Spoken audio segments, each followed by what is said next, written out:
Estamos aqui para mais uma live e desta vez com uma pessoa muito especial, professor Mário Reis. Boa noite, doutor Mário. Boa noite, doutor Fábio.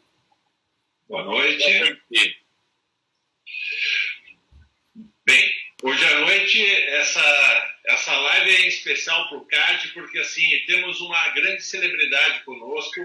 Uma honra enorme ter aqui hoje à noite o professor Mário Reis, chefe do Serviço de Gastroenterologia do Clínicas, uma das maiores autoridades aqui vou me atrever a dizer no mundo, mas certamente no Brasil, em hepatologia, pessoa conhecidíssima dentro do mundo médico e que tenho um prazer enorme de ser um bom amigo dele e conhecido a longa data do Mário. Tive o prazer e a felicidade de não só trabalhar com o Mário, mas como aprender muito com o Mário. Né?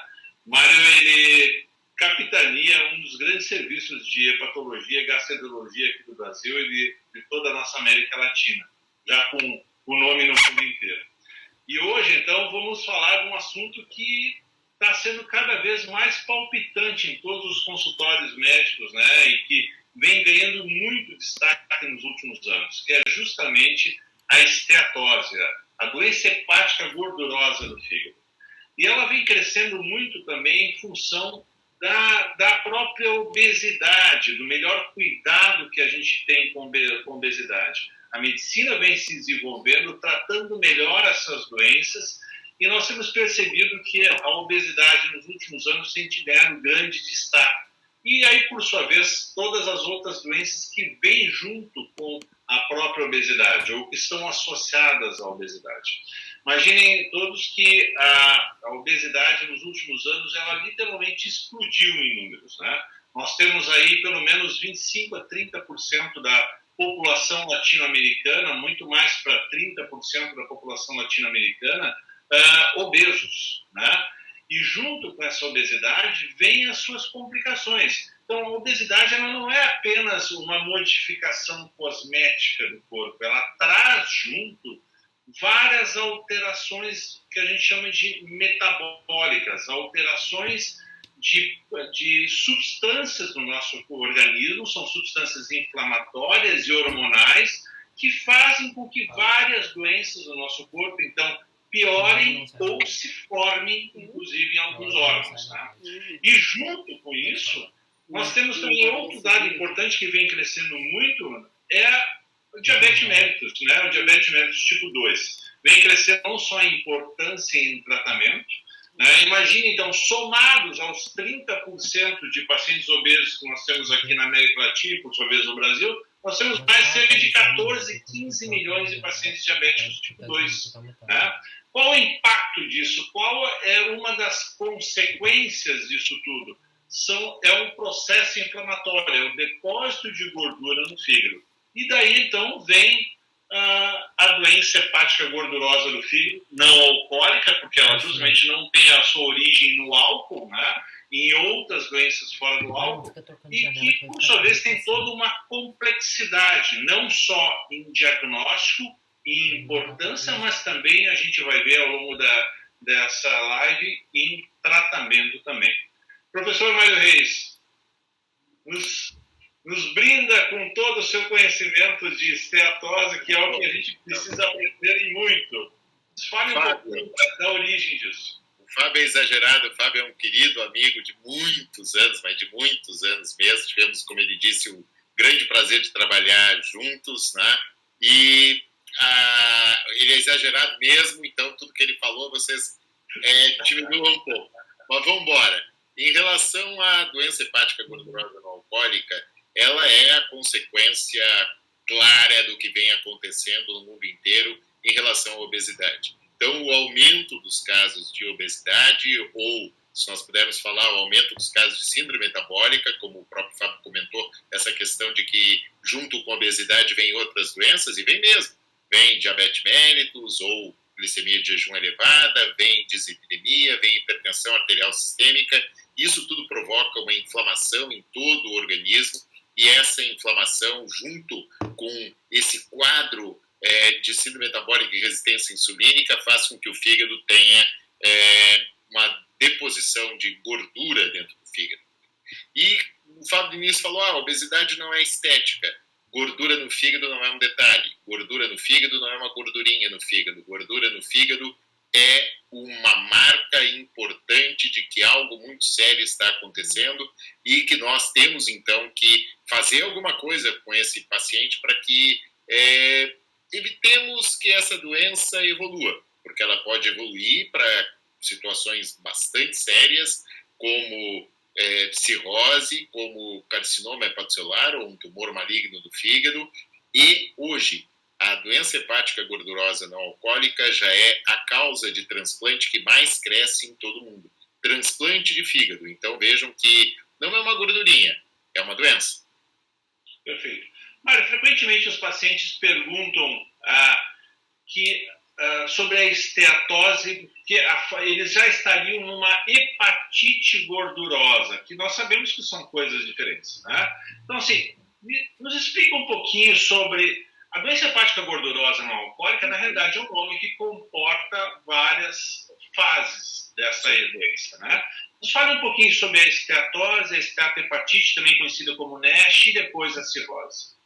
A doença hepática gordurosa não alcoólica é um guarda-chuva, é um nome que engloba uma série de doenças que tem como marca a gordura no fígado.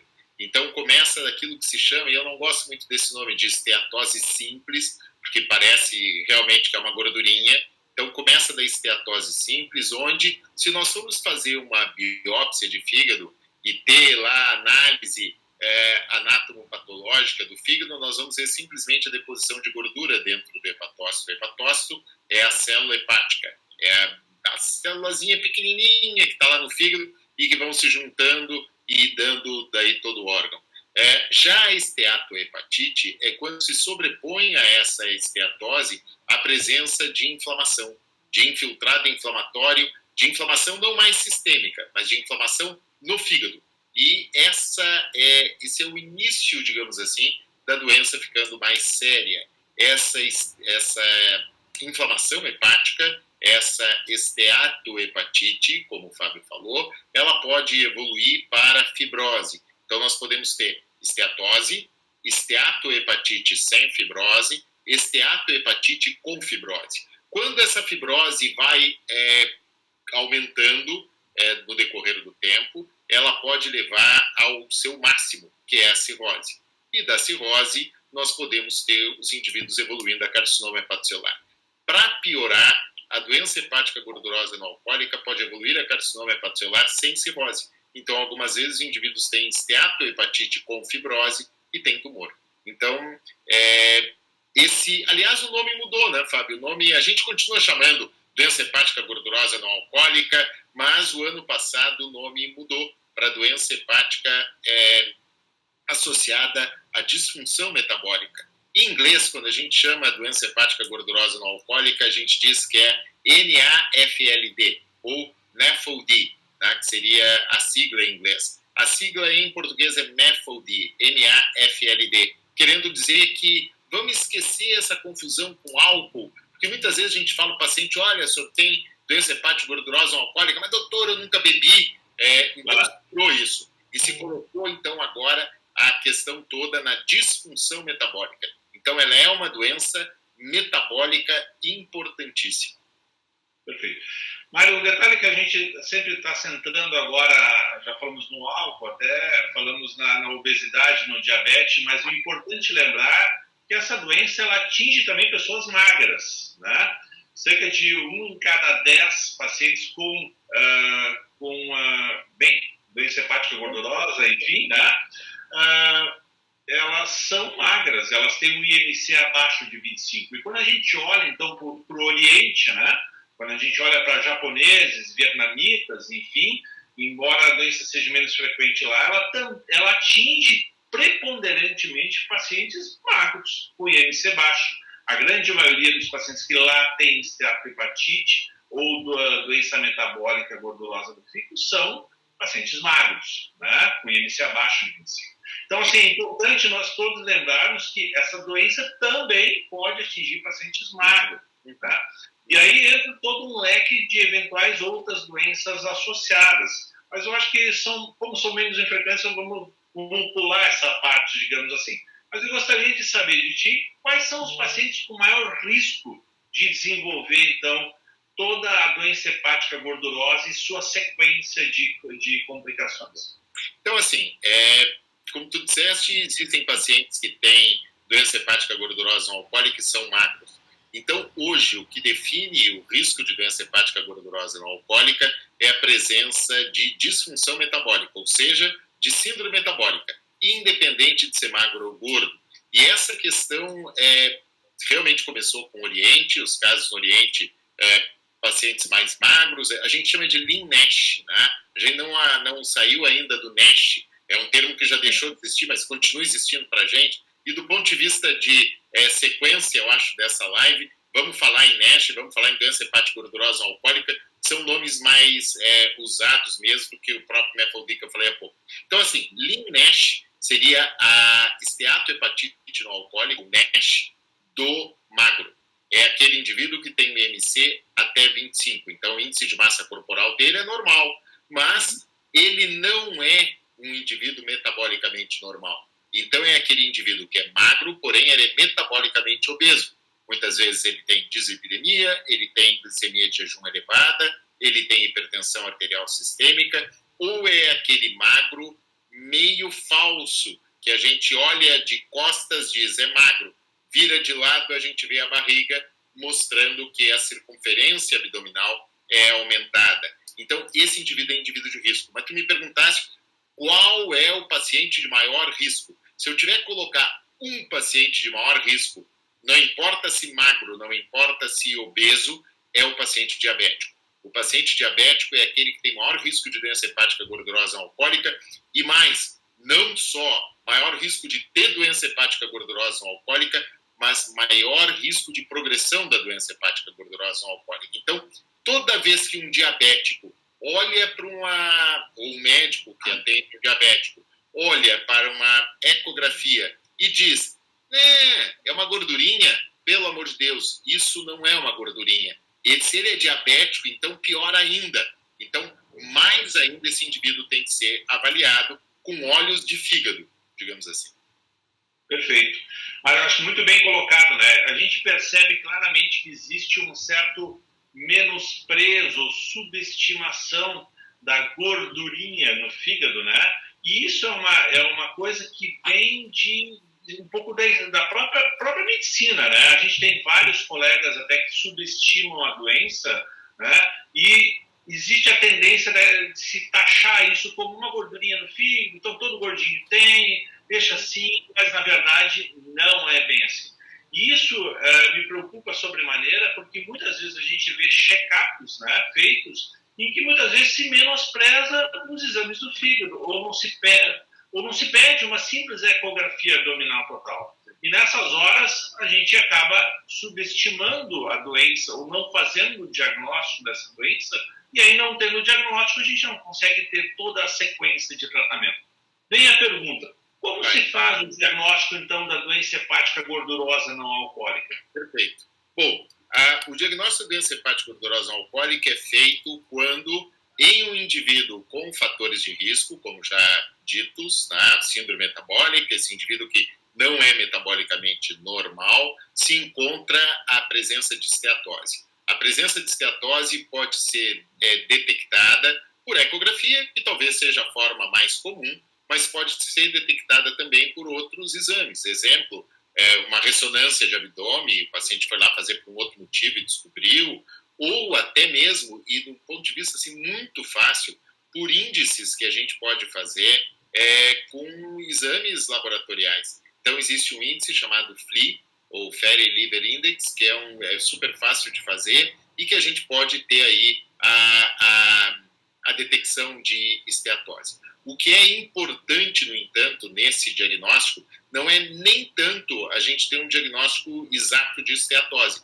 mas a gente ter dentro daquele paciente que tem esteatose e que tem os fatores metabólicos, de novo, não importando se magro ou gordo, que esse paciente tenha fatores de risco para fibrose. Tá? Então, nós temos que fazer nos pacientes em geral, e isso nós temos trabalhado bastante, Fábio, do ponto de vista de atenção primária à saúde, não só aqui no Brasil, mas também fora do país, tem tido essa preocupação de que o médico não especialista, aquele não hepatologista, ou não gastroenterologista, ou não cirurgião que trabalha com fígado, ou não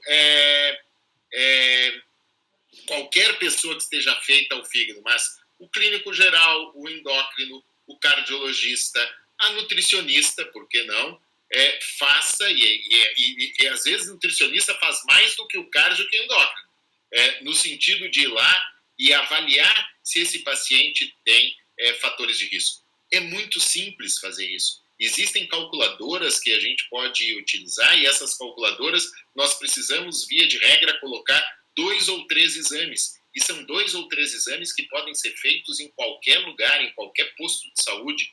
AST, ALT, eventualmente, plaquetas, gama-GT. Com isso, medindo a circunferência abdominal, nós temos nesse paciente já uma forma de estabelecer se ele é um paciente que tem um risco maior ou não. Se ele não tiver um risco maior, e a calculadora vai te dizer, olha, esse paciente aqui tem um risco muito baixo de fibrose, ou esse paciente aqui tem um risco um pouco mais avançado ou indeterminado de fibrose. Aquele que tem um risco baixo, esse paciente a gente pode ficar, nesse momento, tranquilo e reavaliar isso mais tarde.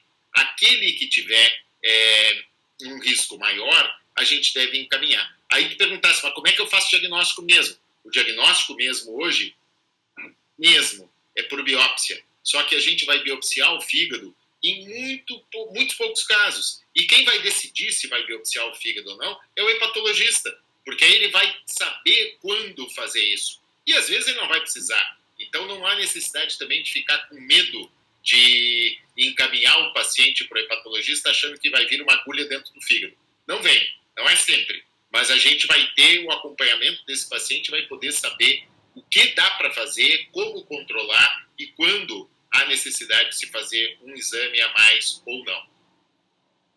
Isso foi bem interessante tocar no assunto, no sentido da preocupação de diversas instituições do mundo afora de tentar democratizar esse conhecimento mais e dar a devida importância à esteatose. Né? Inclusive, tu participaste recentemente de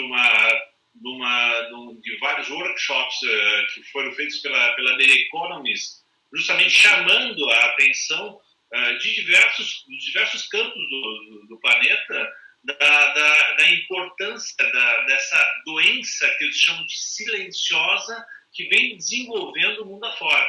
Imagine nós estamos aqui preocupados atualmente com o Covid, né? Que está assolando boa parte da população, mas vamos lembrar, a esteatose assola 30% da população e tem um alto índice de mortalidade por outras doenças, ou seja, ela também mata por outras doenças. Isso é importante a gente lembrar, que não podemos esquecer que, apesar da pandemia, que na realidade só vai piorar esses índices, né, tanto de diabetes quanto de obesidade, justamente que as pessoas ficam mais depressivas, com maior isolamento social, ganhando peso em casa, mas de qualquer maneira, não só essas doenças, não só o Covid, mas outras doenças continuam se desenvolvendo e continuam matando e gerando doenças altamente letais para o ser humano, que tiram perspectiva de vida. Vamos lembrar que os pacientes obesos, eles passam a vida inteira tentando perder peso, mas o objetivo maior, na realidade, deveria ser recuperar o tempo de vida que perderam. Né? Porque a obesidade, ela nos tira longevidade. Como ela nos tira longevidade? Nos colocando doenças, entre elas a própria esteatose. Né? Acho que daí cada vez mais a importância disso, né, Mário? O que a gente, no momento que eu tenho um diagnóstico de esteatose, ou até uma fase mais avançada, por exemplo, uma esteatohepatite, uma fase já em que eu tenho uma hepatite gordurosa. O que eu espero dessa doença? Vou morrer em 1 ano? Vou morrer em 2 anos? O que vai acontecer comigo? Né? Qual é a evolução disso? Bom, primeiro tu vai me dar uma grande oportunidade de dizer uma coisa aqui que a gente não tinha dito ainda. e que muitas vezes a gente ouve isso como uma desculpa de não fazer nada. É aquela história assim, mas doutor, eu não sinto nada. A outra coisa, mas meu exame do fígado é normal. O exame do fígado querendo dizer AST, ALT, ou TGO, TGP, ou transaminases, que são formas que as pessoas conhecem esses exames. Doença hepática gordurosa não alcoólica não dá nenhum sintoma. As aminotransferases, ou TGO e TGP, podem ser absolutamente normais, mesmo quando o paciente tem cirrose. Então, não é com isso que a gente avalia, não é assim que a gente vai diagnosticar. Então, daí porque o médico tem que pensar de uma forma um pouco diferente. Ele tem que pensar no risco. E ele pensando no risco, ele vai identificar o paciente. Esse paciente vai ter, então, uma reavaliação, onde nós vamos fazer exames melhores. Eventualmente, a gente não faz de cara uma biópsia, mas pode fazer naqueles que têm condição de fazer uma elastroressonância, por exemplo, uma elastografia por ressonância, ou um fibroscan, que é uma outra forma de avaliar a fibrose, e aí alguns vão chegar na biópsia hepática. Mas vamos imaginar que, respondendo a tua pergunta, que a gente tenha um indivíduo que tenha uma esteatohepatite com fibrose, tá? Que é o paciente que nos realmente preocupa. Esse paciente, aí entram detalhes que são detalhes que só vai se decidir vendo o caso e avaliando exatamente aquele indivíduo. Mas, em regra geral, o paciente que tenha uma fibrose que seja ao menos moderada ou uma fibrose avançada, esses indivíduos eles vão ter que ser tratados de uma forma global. Isso vai fazer com que a gente, algumas vezes, dê medicamentos para esses pacientes. Existem medicamentos, não são ainda os medicamentos ideais, mas existem medicamentos, sim, e que seguram a evolução dos pacientes. Eu acho que hoje em dia está todo mundo com essa questão da Covid, entendendo um pouco melhor essa coisa de fase 2, fase 3, né? Então, a gente tem vários medicamentos que já passaram por fase 2 em doença hepática gordurosa não alcoólica. A gente tem vários estudos em fase 3. Por exemplo, amanhã de manhã eu coloco no Clínicas uma paciente num estudo internacional, multicêntrico, fase 3, com 2 drogas, em que a gente está tentando ver se isso vai ser positivo ou não, e se espera que até o final dessa década a gente tenha medicamentos específicos que sejam muito eficientes. Por enquanto, o que nós temos em relação à doença hepática gordurosa não alcoólica é perder peso.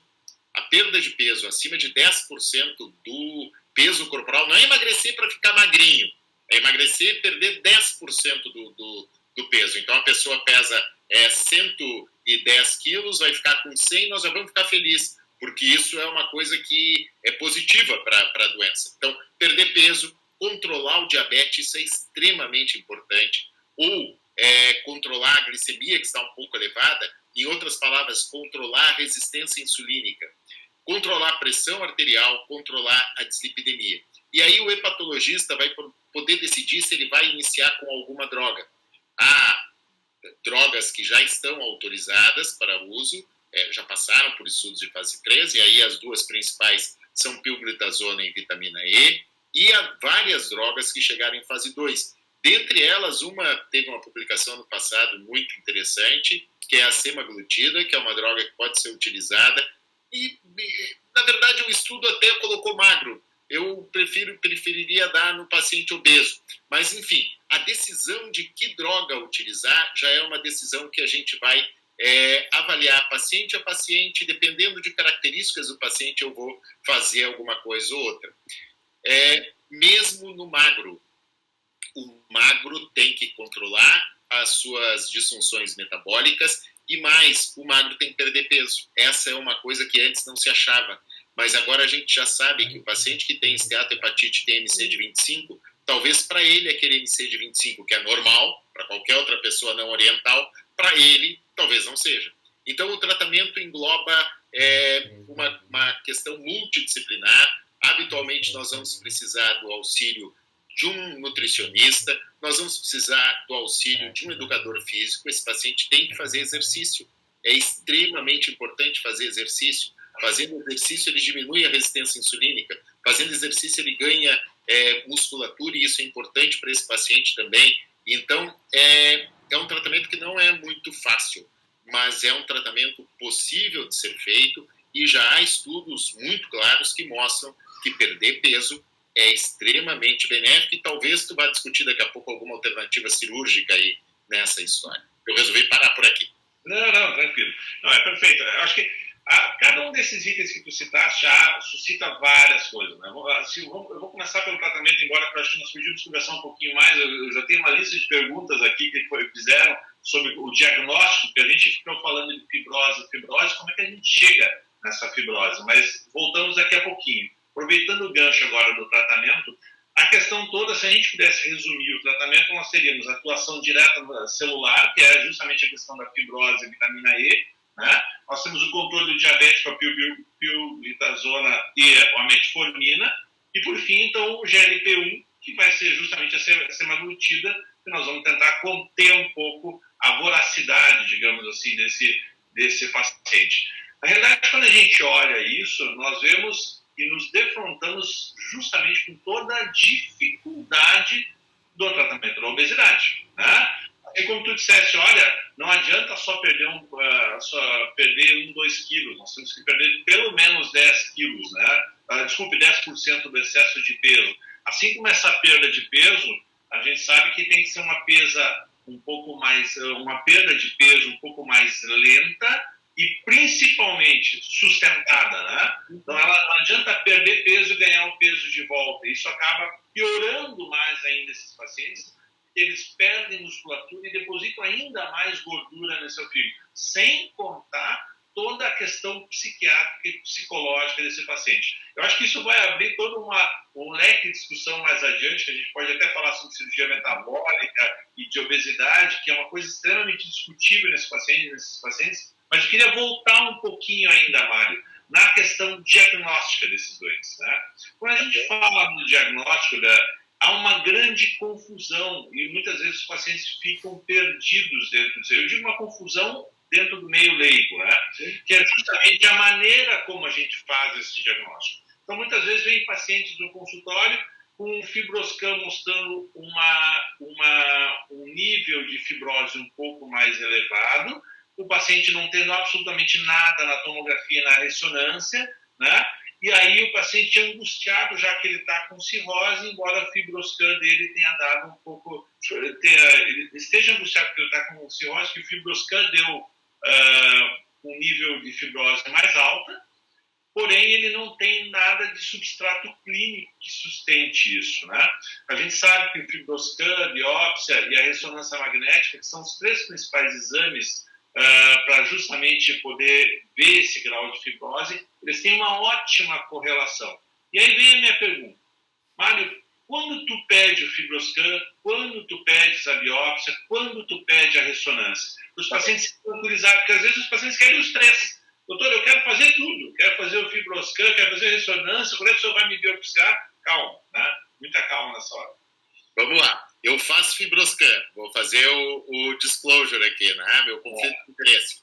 Mas fibroscan é um procedimento que é bastante interessante, porque a gente coloca um transdutor, como se fosse uma coisinha de ecografia, dos arcos postais do paciente, e simplesmente dá 10 impulsos, e a gente tem um resultado que fica pronto aí em 2 minutos, talvez eu esteja exagerando, 3 minutos.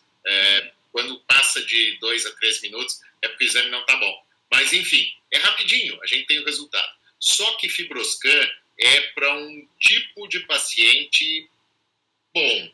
A gente não pode pedir fibroscan, via de regra, para aquele paciente que tenha um índice de massa corporal acima de 32. Um paciente que seja muito obeso, ele vai ter dificuldades técnicas e o fibroscan não vai dar um resultado fidedigno. Mas, aquele paciente que tem muita gordura no fígado, o fibroscan também pode ler aquela gordura como se aquilo fosse fibrose. Então, um paciente que vai a fibroscan tem que ser um paciente selecionado. É um indivíduo, em geral, que não tem uma obesidade tão marcada e é um indivíduo nos quais a gente consegue, no exame físico talvez seja interessante, é aquele paciente que a gente consegue colocar o dedo entre os arcos costais. Aquele paciente que a gente vai chegar para colocar, imaginando aqui os arcos costais, e aqui meu dedo, eu vou chegar e a parede do paciente está aqui, mostrando que ele tem um panículo adiposo desse tamanho em cima das costelas, esse paciente jamais um fibroscan vai servir. Nesse paciente, sem dúvida o fibroscan, se der um resultado, se a gente conseguir dar um resultado, não vai ser um resultado confiável. Então, o fibroscan pode ser utilizado no subgrupo e talvez ele seja o mais fácil e o mais barato, o mais acessível. E, por outro lado, a elastorressonância, ou seja, a ressonância magnética, se fazendo essa mesma elastografia, só que ao invés de fibroscan com a ressonância magnética, é o que tem os melhores resultados. Tem problema, claro que tem problema, porque ela custa caro, ela não tem em tudo quanto é lugar, mas é o exame mais fidedigno. Então, eu na prática clínica tenho utilizado assim, Fábio, a gente faz, a sequência avalia o paciente, faz os índices, que são na calculadorinha simples, com exame simples, o paciente tem risco aumentado naqueles exames, esse paciente fica de olho. Se eu puder fazer nesse paciente um fibroscan, qualquer, mesmo que não tenha um risco maior, mas o fibroscan me disse, olha, o risco é baixo, eu fico tranquilo. Digo para o paciente, emagrece, faz exercício, me volta daqui a 6 meses. Se o fibroscan dá um pouquinho mais alterado, fibroscan bem feito, e o paciente tem os índices alterados, esse paciente vai ser aquele que muito provavelmente a gente vai olhar para ele com uma cara assim, estou preparando a agulha para biopsiar o fígado, só que não vamos fazer ainda. Aí esse paciente, algumas vezes, a gente pode fazer uma elastorressonância nele. Eventualmente, a gente vai dizer, olha, a fibrose deu legal, não preciso fazer nada. Agora, quando a gente começa a ver tudo dando um sinal de que não está legal, nesses casos a gente vai ter que investir bem no tratamento e, via de regra, isso não é um consenso, mas é uma certa convenção que todo mundo usa, a gente vai dar 6 meses para aquele paciente, para que ele perca peso, para que ele melhore um pouco, para eu decidir se eu vou biopsiar ou não. Por outro lado, esse paciente, ele já saiu, desculpa se eu vou falar isso, mas ele já saiu daquele balaio onde estão lá todos os pacientes com risco de doença hepática gordurosa ou alcoólica sem ninguém olhar. Esse já foi identificado, ele já saiu dali. E a gente já vai olhar para ele com olhos diferentes. E, na eventualidade de, na sequência, a gente vai poder, eventualmente, fazer uma biópsia. É bastante ainda... as pessoas estão... Antes a gente biopsiava fígado toda hora, lembra disso? Hoje, quando a gente fala, vamos biopsiar fígado, parece que a gente está fazendo um... Agora, do ponto de vista de diagnóstico, hoje, infelizmente, nem fibroscan, nem ARF, que é outra forma de fazer a avaliação da fibrose, nem a elastografia por ressonância fazem diagnóstico de esteatohepatite. Eles podem fazer diagnóstico ou inferência de fibrose, mas não da esteatohepatite. Esteatohepatite ainda é a biópsia. E hoje nós temos tratamentos limitados. Por ter tratamentos limitados, nós temos que escolher bem a quem nós vamos dar tratamento. Todo mundo agora com Covid sabe que remédio pode dar efeito adverso, que remédio pode provocar algum problema, e isso é assim com os que nós temos. Então, nós só estamos autorizados a tratar especificamente a esteatohepatite quando nós temos uma biópsia, e essa biópsia está mostrando pelo menos uma fibrose moderada, que no jargão médico a gente fala F2. A fibrose varia de F0 a F4, é quando a gente tem F2. F2 é o ponto de corte, digamos assim, para que a gente dê a maior parte dos tratamentos.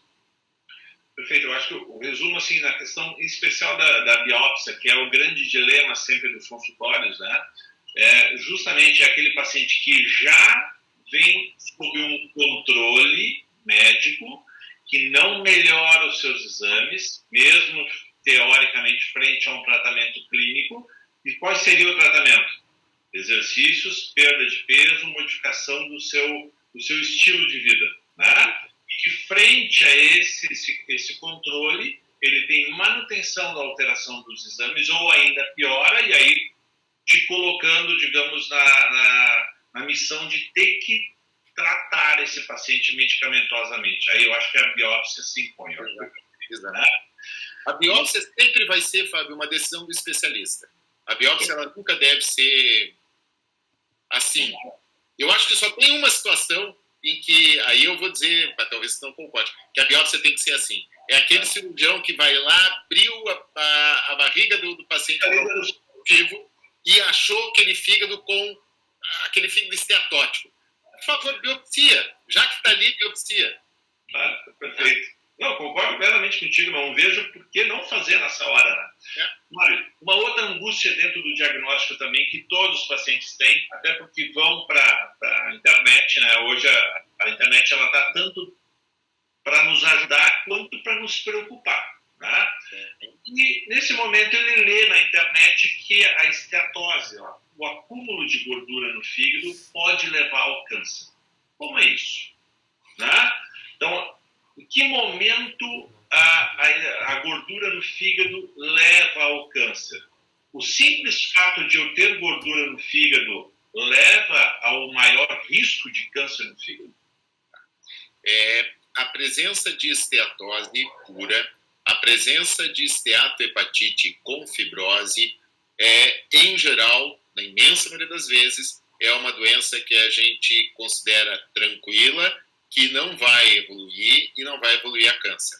No entanto, aqueles indivíduos que têm esteatohepatite com fibrose, aí pode evoluir a câncer independente da presença de cirrose. A gente tem trabalhos mostrando isso em vários lugares do mundo, inclusive no Brasil, de pacientes que evoluem a carcinoma hepatocelular sem ter fibrose, sem ter cirrose. Então, a fibrose, daí entra essa história assim, a gente tem que olhar para o paciente com doença hepática gordurosa não alcoólica, o médico tem que olhar para ele com uma pergunta: esse paciente tem fibrose ou não tem fibrose? Porque a fibrose é o grande fator prognóstico de tudo de ruim que pode acontecer nesse paciente. De tudo de ruim que puder acontecer do ponto de vista hepático, cirrose, carcinoma hepatocelular, e de tudo que puder de ruim acontecer, inclusive do ponto de vista de doença cardiovascular, que é a maior causa, a gente está falando aqui de fígado, mas a maior causa de morte no paciente com doença hepática gordurosa não alcoólica é a doença cardiovascular.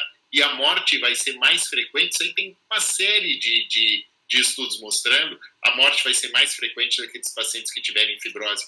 Mais um motivo, mesmo para o não especialista, olhar se o paciente tem fibrose ou não. Nós estamos com um projeto, que não é de hoje, já tem 6 anos no Hospital de Clínicas, se chama Projeto ECO, que é um projeto de não é telemedicina, teleeducação. A gente discute com médicos do país inteiro, e agora, desde o ano passado, eu estou com um projeto específico que é para aumentar esse alerta nas pessoas em relação à doença hepática gordurosa não alcoólica.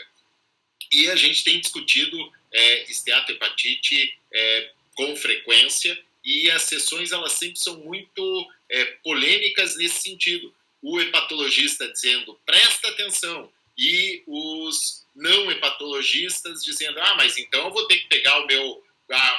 imagina, o endócrino e o cardiologista abre a sala de espera do consultório e manda todo mundo para o hepatologista. Não é isso. Não é isso, até porque não tem hepatologista para todo mundo. Hepatologista é assim, cardio, endócrino é um monte, clínico é um monte. Vocês têm que selecionar. Tem que selecionar. E a seleção é facílima, facílima. Quem tiver interesse, manda um e-mail aí para o Fábio, para a Cláudia, que eles passam lá o nosso contato do Projeto Hospital de Clínicas, e é gratuito, não é nada não tem nenhuma, é simplesmente para educação mesmo. E esse é o awareness que a gente está tentando criar, usando o termo em inglês aí, que é essa atenção aí redobrada para a doença hepática gordurosa não alcoólica em todo o mundo. É isso que está se tentando fazer agora. Nós estamos concluindo, e eu vou parar de falar, Fábio, nós estamos concluindo um estudo no Hospital de Clínicas em que a gente avaliou mais de 12 mil pacientes na atenção primária de saúde. É estudo com cara de estudo chinês, assim, imenso. Nossa. A média de um dos fatores um dos índices que eu citei para vocês aí de avaliar a fibrose, a média nesses pacientes era de risco moderado de fibrose.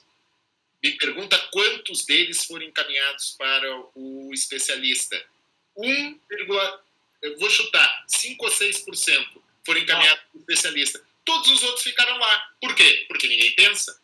E não é um problema do médico de família, é um problema do médico de família, do clínico, do endócrino, do cardio, até do gastro. Que o gastro muitas vezes trata a doença do refluxo, que é uma coisa que é frequente no paciente obeso, e não está nem aí para o fígado. Claro que nem todos, eu estou exagerando, tá? Mas... De qualquer maneira, eu já quero deixar aqui o meu testemunho do Projeto ECO, que é fantástico, as discussões maravilhosas, e recomendo a todos os colegas que participem ou assistam uma vez que outra, porque realmente vale muito a pena. Mário, seguindo apenas o desenvolvimento da nossa ideia, aqui dentro da esteatose. Uma vez eu tendo a esteatose, quando a gente fala em fibrose, tu mesmo colocasse, pode levar a cirrose, pode levar à formação de tumores. Esse pode, qual é a frequência? Qual é o risco disso acontecer? Então, assim, eu tenho hepatite, vou ter um câncer, vou ter uma cirrose, ou não é assim? Não. O fígado é uma mãe, né? O fígado é um órgão, além de complexo, intrigante, fantástico de estudar, ele aguenta tudo, ele tenta até o fim. A gente tem uma reserva, a gente chama disso, né, Fábio, de reserva funcional hepática enorme. Então, em torno de 20% dos pacientes só terão doença mais avançada. O grande problema é a gente identificar quem são esses 20%. Então, assim, não tem que achar que todo mundo que vai ter gordura no fígado vai ter problema. Vai ser lá em torno de seus 20%. Agora, esses 20% vão ter possibilidade de ter problema muito sério. Aí a Covid, de novo, está nos ajudando. Todo mundo está sabendo aí. Covid, 85% dos casos ficam bem, ou seja, 15% vão correr o risco de evoluir mal. E desses, aqueles que evoluem mal, nós estamos vendo o que está acontecendo. Então, acontece o mesmo com a doença hepática gordurosa não alcoólica. O número é pequeno, mas é um número considerável quando a gente pega o volume de pacientes. Existem outros fatores que estão associados aí. Um dos fatores é fator genético. Tá? Fator genético, a gente tem determinados polimorfismos de genes, que não cabe aqui a gente ficar discutindo isso, mas existem alguns polimorfismos genéticos que mostram que o paciente, aquele paciente específico, corre um risco maior de evoluir a doença hepática gordurosa não alcoólica mais grave. E existem também a sobreposição de fatores. O fígado, ele aceita quem for para ele.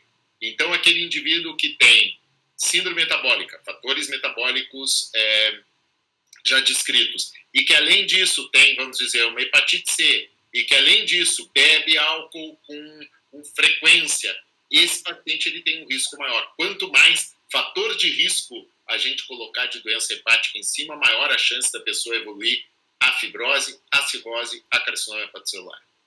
Uma vez tendo a fibrose, né, eu tenho a hepatite gordurosa com a fibrose já. Eu consigo reverter ela? Sim, consegue reverter. Há uma possibilidade com o tratamento da gente conseguir fazer com que a fibrose diminua.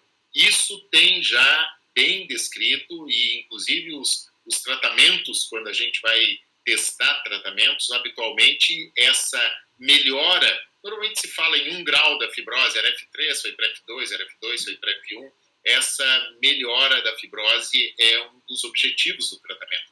A perda de peso, ela tem a possibilidade de levar a isso. E a gente vê isso muito no indivíduo que vai à bariátrica, que é o paciente, digamos assim, o obeso que não tentou e não conseguiu emagrecer, e a doença está lá instalada, e muitas vezes esse paciente tem uma regressão bastante significativa da fibrose também. Então, a fibrose regride.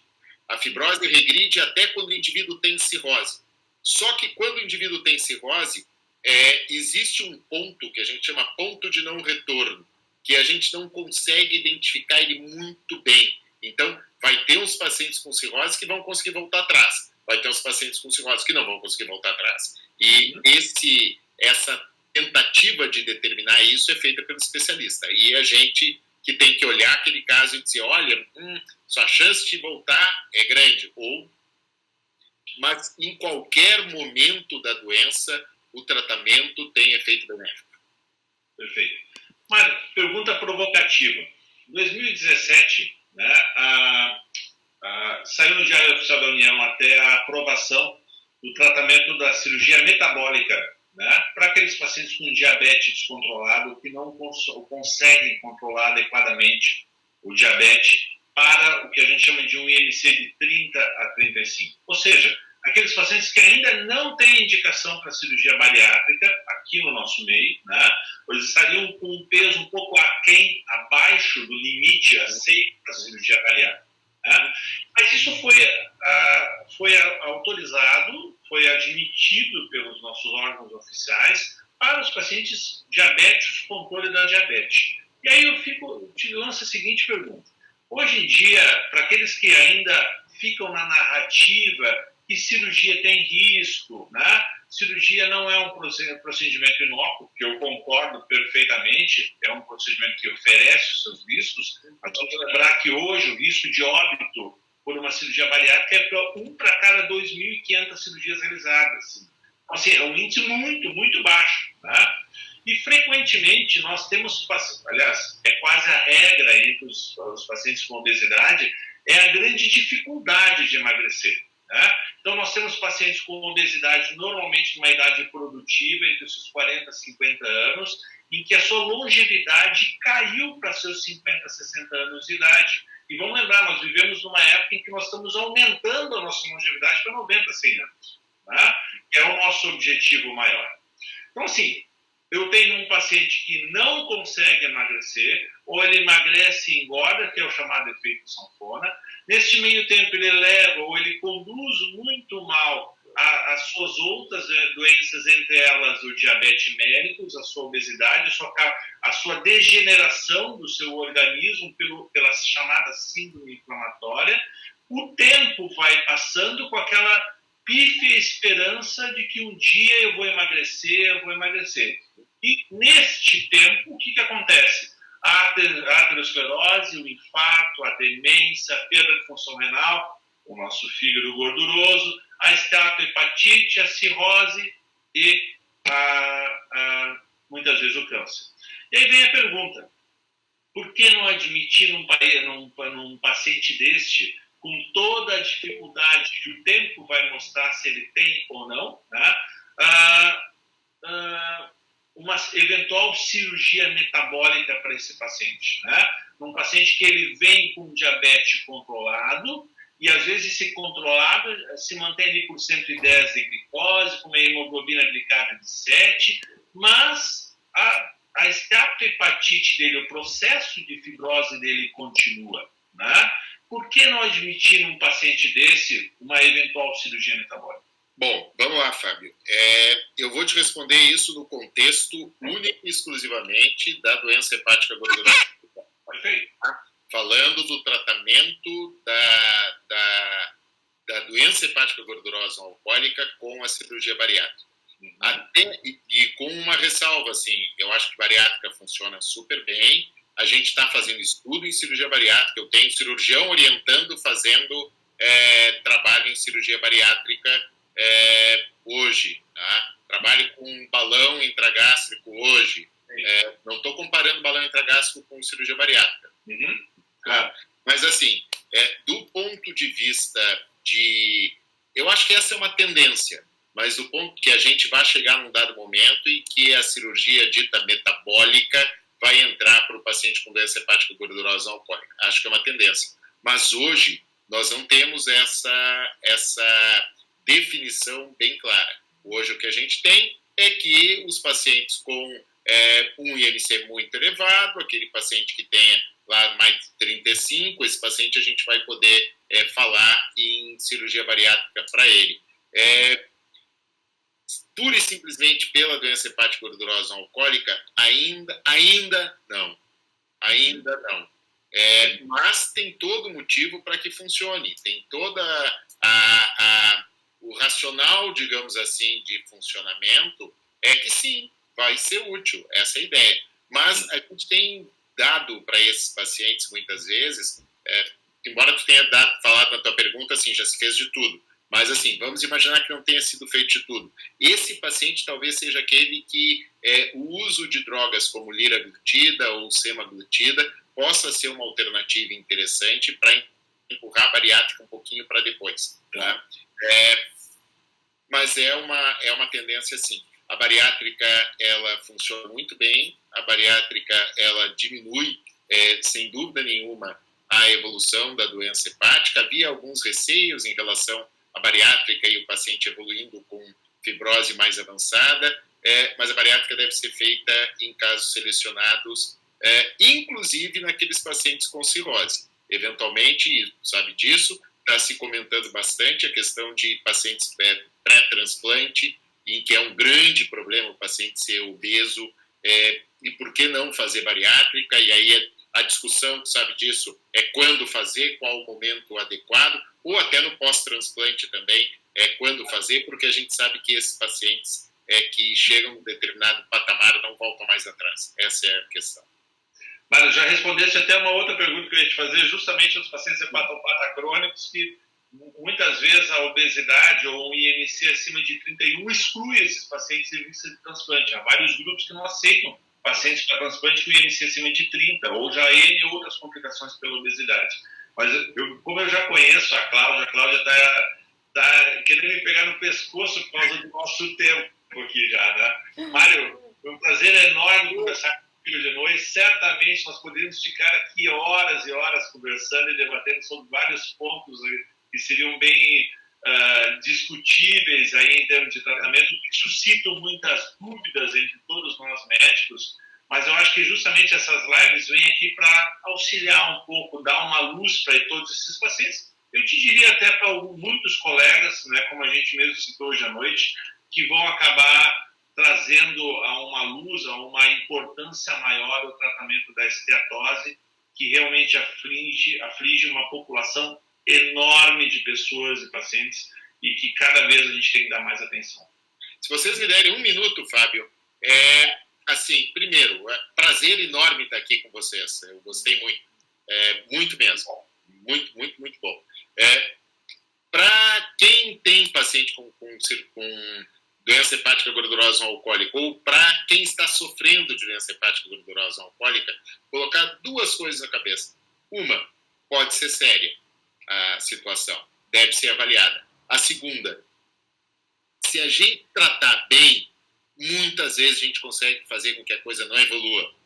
E mais ainda, a gente consegue fazer com que a coisa melhore. A coisa, eu quero dizer, a fibrose lá no fígado, a inflamação lá no fígado, e fazer com que o paciente tenha um prognóstico muito melhor e consiga ter uma vida mais normal e mais saudável. Então, vale a pena pensar em doença hepática gordurosa não alcoólica, vale a pena pensar em esteatose, vale a pena investigar e vale a pena tratar. Essa fica a minha última intervenção. Obrigado, boa noite, foi muito bom estar aqui com você. Nós é que agradecemos. Tiveram muitas perguntas inclusive de colegas médicos que a gente vai estar passando para o Dr. Mário e ele vai responder e a gente promete que leva as respostas para vocês. Assim, eu sou desmancha prazeres das lives, porque eu brigo porque está chegando o horário de acabar.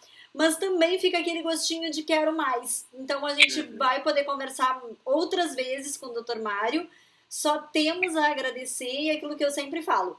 Coisa boa poder fazer live para colegas médicos de vocês e para pacientes com referências como vocês. Que bom. Joia. Boa noite. Boa noite, bom viver. Um abração. Em breve, cuide-se. Muita saúde. Para todos nós.